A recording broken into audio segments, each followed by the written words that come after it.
bertemu lagi di perkuliahan seksualitas dan kebudayaan masyarakat.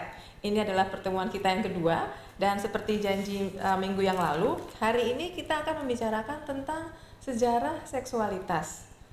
Apakah seksualitas ada sejarahnya? Ya, ada.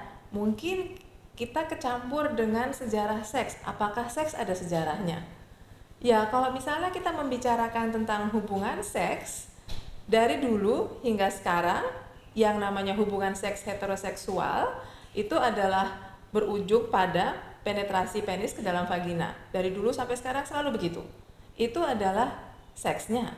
Tapi yang kita bicarakan hari ini adalah sejarah seksualitasnya. Beda lagi. Kalau misalnya Anda ingin tahu bedanya, harus lihat kuliah yang minggu yang lalu.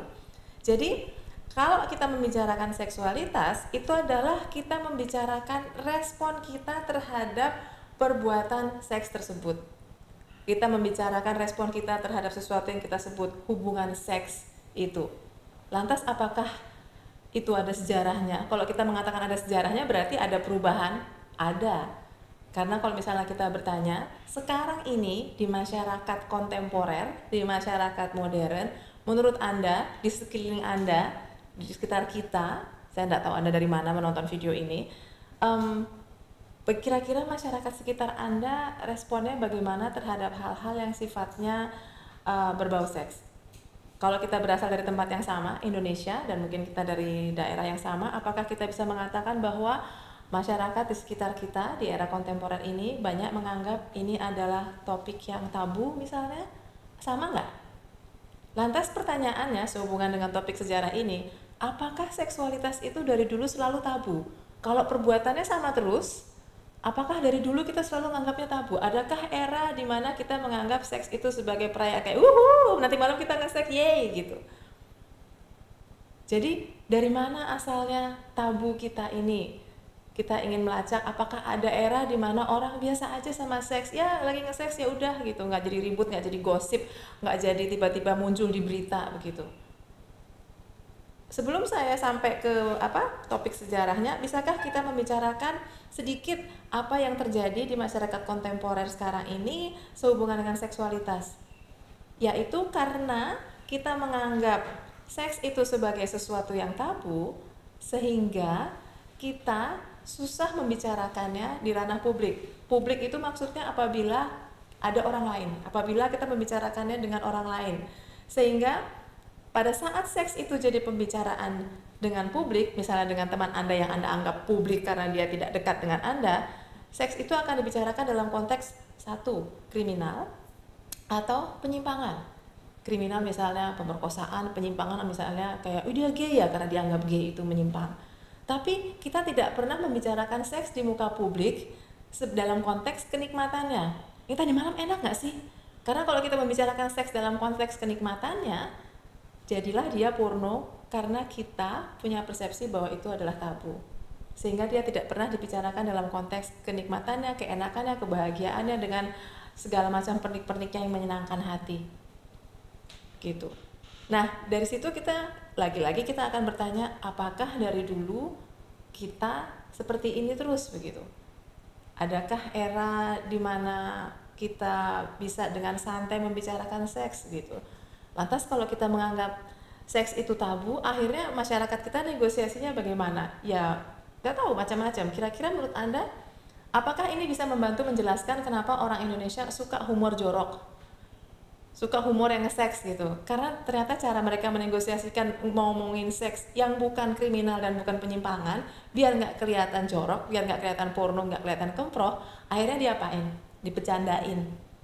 Begitu. Ini pengalaman misalnya Anda ketemu dengan orang dari tempat lain, dari kebudayaan lain yang bukan dari Indonesia, coba Anda cek dengan mereka apakah mereka punya level guyon kemproh yang sama kayak kita.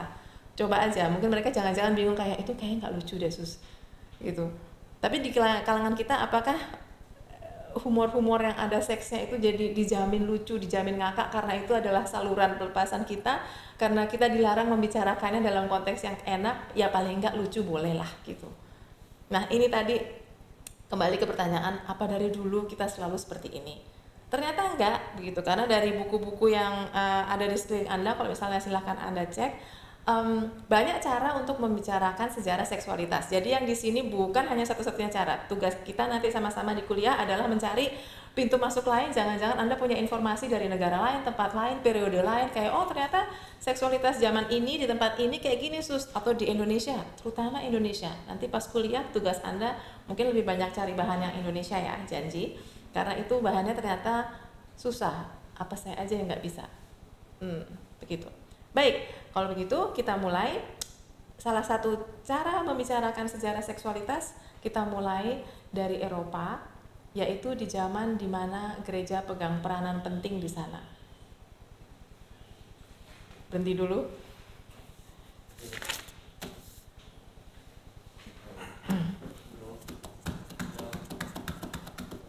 Dah, boleh lanjut? Dah ya. Ya, jadi di saat gereja di Eropa memegang kekuasaan penuh terhadap berbagai aspek kehidupan masyarakat sekitarnya, ternyata mereka juga menentukan cara pandang orang terhadap seksualitas. Jadi, seks itu dilihat dari sudut pandang moral dan religi. Jadinya bagaimana? Pastinya, seks itu dipandang sebagai satu proses yang harus dilalui manusia untuk melanjutkan generasi berikutnya, dan itu dianggap sebagai tugas yang mulia. Dan karena itu tugas yang mulia, kesannya kayaknya kalau kita memakainya sebagai bersenang-senang kayaknya salah begitu. Jadinya kayaknya dosa begitu. Jadi ini bukan hanya istilahnya sesuatu yang terjadi di zaman dulu saja, tetapi apa yang kita ceritakan di sini bukan berarti sekarang sudah hilang, tapi sekarang pun masih istilahnya ada kelanjutannya. Hanya kita melacak yang dari dulu itu ceritanya seperti apa. Jadi contoh, kalau misalnya kita memandang seks itu adalah sebagai sesuatu fenomena biologis, kejadian biologis di mana kita kehilangan kontrol, di mana kita merasa sesuatu yang tak terkatakan, entah gimana lah, kayak rasanya beribu-ribu segala macam. Bisa jadi ini direspon sebagai sesuatu yang tidak baik. Kenapa? Karena kalau kita ingin masyarakat yang tertib, teratur, rapi, tentu suatu perbuatan yang membuat dia kehilangan kontrol itu tidak bagus. Sehingga di sini seks itu harus diatur dengan rapi, bahwa kalau Anda ingin fokus ke kerjaan, sebaiknya seks itu tidak dianggap sebagai sesuatu yang jadi bagian besar dari hidup Anda. Jadi betapa banyak ritual di sekitar kita yang menegasikan seks karena itu dianggap mengganggu. Jadi contoh misalnya kalau peraturan agama, misalnya kalau Anda lagi puasa nggak boleh nge-seks, atau pemuka-pemuka agama tidak boleh menikah karena mereka harus abstain dari hubungan seks itu. Jadi hal ini adalah istilahnya bagian dari interpretasi bagaimana seks itu dianggap menghilangkan kontrol rasional kita, sehingga kalaupun dilakukan harus dengan niat yang mulia, yaitu membuat umat-umat manusia yang baru, umat-umat gereja yang baru, umat agama yang baru, begitu. Dan ini tentunya membantu menjelaskan kenapa banyak agama melarang KB. Mau nyetak umat kok dilarang? Bikin yang banyak, tapi niatnya itu tadi untuk kebaikan agama kita dan umat bersama, begitu. Jadi seolah-olah kita dibuat pura-pura tidak tahu bahwa itu enak. Kalau misalnya kita membicarakan itu dalam konteks kenikmatannya, lagi-lagi jatuhnya konteksnya jorok, kemproh, dan nanti kita akan bicara di kuliah-kuliah berikutnya. Dari situlah muncul konsep pornografi. Di saat kita merayakan kenikmatan seksualitas itu, apakah jadinya karena kita tidak terima jadinya porno itu tadi? Ya, jadi tadi yang pertama, bagaimana seksualitas dipandang sebagai bagian dari tugas religius kita, yaitu meneruskan umat beragama yang harus dikembangbiakkan begitu. Daripada menyiarkan agama, kan lebih baik bikin anak yang banyak toh. Dan yang kedua, setelah era gereja di Eropa, muncullah masa pencerahan. Nah, di sini kita akan membahas ternyata ada lagi pergeseran dari gereja ke masa pencerahan, yang ternyata di masa pencerahan ini mereka banyak fokus kepada ilmu pengetahuan dan rasio katanya. Jadi apa-apa itu pokoknya ya harus dilihat dulu bagaimana kenyataannya dan kemudian dianalisa secara rasional pakai akal. Jadinya bagaimana efeknya ke seksualitas? Di era pencerahan ini bagaimana transformasinya? ternyata muncullah sudut pandang terhadap seksualitas yang kita sebut sudut pandang biologis. Jadi muncul anggapan bahwa ya udah lagi yang namanya nge-seks itu natural, alami, kayak kucing, kayak binatang lainnya, hanya kita manusia begitu. Sehingga di situ ada proses saintifikasi dari seks itu sendiri, scientification process of sexuality. Jadi di situ dilihat bagaimana hubungan seks itu ilmiah begitu. Nah, kalau ini ilmiah, lantas ada masalah apa dengan model biologis dari era pencerahan ini? Ternyata walaupun namanya ilmu pengetahuan, kita perlu mengingat bahwa yang namanya ilmu pengetahuan itu sifatnya kultural juga. Sehingga pada saat mereka melihat kenyataan hubungan seks itu, misalnya hubungan seks penetrasi penis ke dalam vagina, interpretasi dari fakta itu ternyata sifatnya kultural juga. Contoh, misalnya, kalau kita melihat kenyataan yang sama, misalnya bahwa hubungan heteroseksual itu adalah masuknya penis ke dalam vagina. Nah, kemudian mereka akan istilahnya melanjutkan hubungan seks itu sampai orgasme misalnya. Tapi ternyata yang membuat ilmu pengetahuan ini jadi kultural adalah interpretasi bagaimana hubungan seks itu ternyata dianggap merupakan hak prerogatif yang lebih banyak untuk pria, sementara wanita secara ilmiah diinterpretasikan sebagai makhluk yang tidak memiliki seksualitas yang sebergairah pria, sehingga tugas perempuan adalah memenuhi gairah laki-laki. Dan ini adalah interpretasi ilmiah berabad-abad, bertahun-tahun. Dan ini terbawa sampai kita sekarang.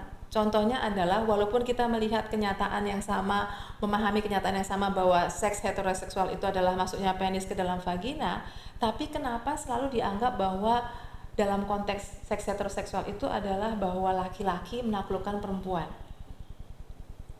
Siapa yang bilang gitu?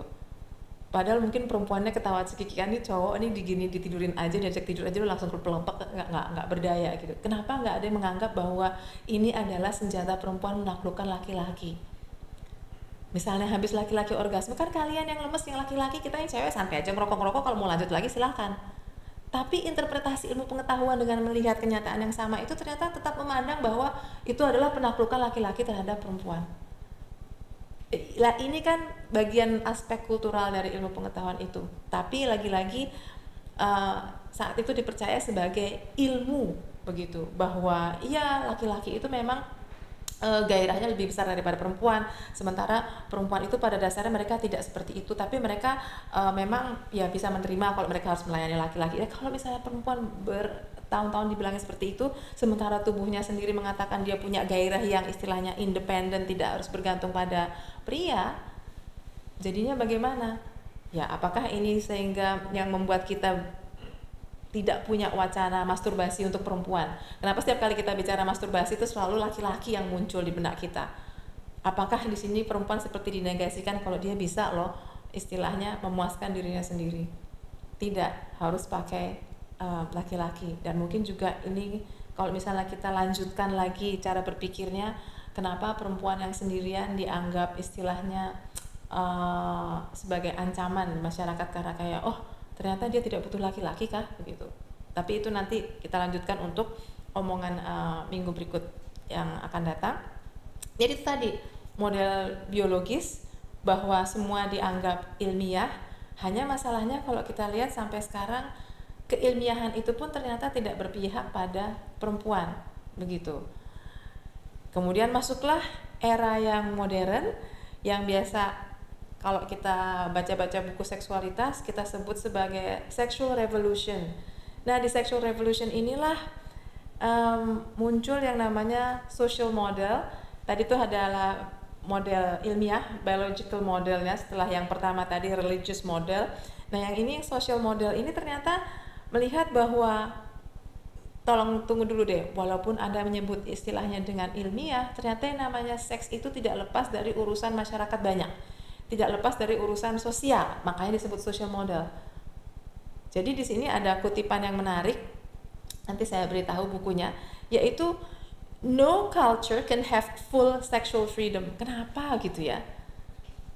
Sehingga di sini disebutlah bahwa yang namanya seks itu ternyata selama berabad-abad, bertahun-tahun, bergenerasi-generasi itu ternyata direpresi. Kenapa? Ya, itulah yang jadi misteri. Apakah karena selama ini berabad-abad kita menganggap seks itu sebagai sesuatu yang paradoks, di satu sisi memberi kenikmatan tapi kenikmatan itu mengancam begitu. Dan paradoksnya adalah bahwa walaupun ini dilakukan di kamar, di tempat yang sifatnya privat, tetapi ternyata dianggap urusan orang banyak begitu. Nanti kita lanjutkan bagaimanakah yang namanya social model ini termanifestasi dalam kehidupan sehari-hari. Ya, jadi social model ini biasanya diasosiasikan dengan sexual revolution, di mana di situ ada rasa penat, lelah di kalangan masyarakat barat karena selama berabad-abad baik dari era yang religious model terus kemudian sampai ke biological model itu ternyata tetap saja yang namanya seks itu sangat represif interpretasinya. Sehingga yang social model ini ingin bertanya-tanya kenapa kita tidak diberi kesempatan untuk menikmati seks sebagai ya sesuatu yang enak, karena ya memang terasa enak kok nggak boleh dibilang enak begitu. Nah, saat inilah kalau misalnya kita lihat latar belakang sejarahnya, ini mungkin bersamaan dengan munculnya teknologi KB yang pil, dan kemudian juga ini bersamaan mungkin kalau kita lihat sejarahnya yang social model ini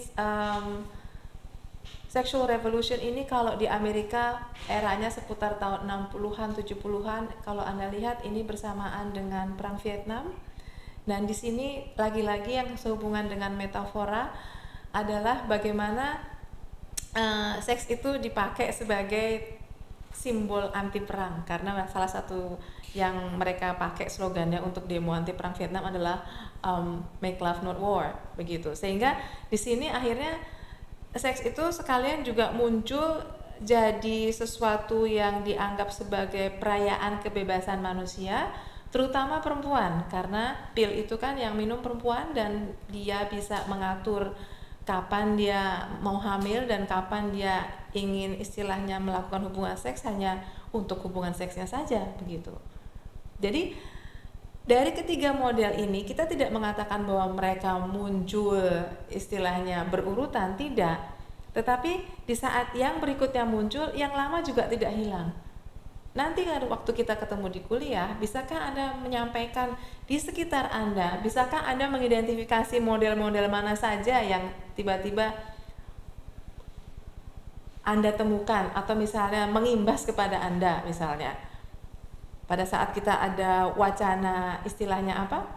Wacana pelecehan seksual misalnya, kampus Anda sedang ribut atau Anda baca berita pelecehan seksual, kira-kira Anda bisa identifikasi nggak ini model mana yang dipakai untuk menganalisa kekerasan seksual misalnya. Ada orang yang dilecehin, cewek dilecehin, terus bilang, ya iya makanya kamu jangan pakai rok mini. Kalau cowok kan emang dia dasar gampang aja nge-strong gitu. Nah ini apakah kita memakai biological model yang mengakui bahwa laki-laki seolah-olah punya gairah yang lebih besar daripada perempuan, sehingga perempuan yang harus maklum, sehingga kita punya wacana kekerasan seksual yang seperti ini.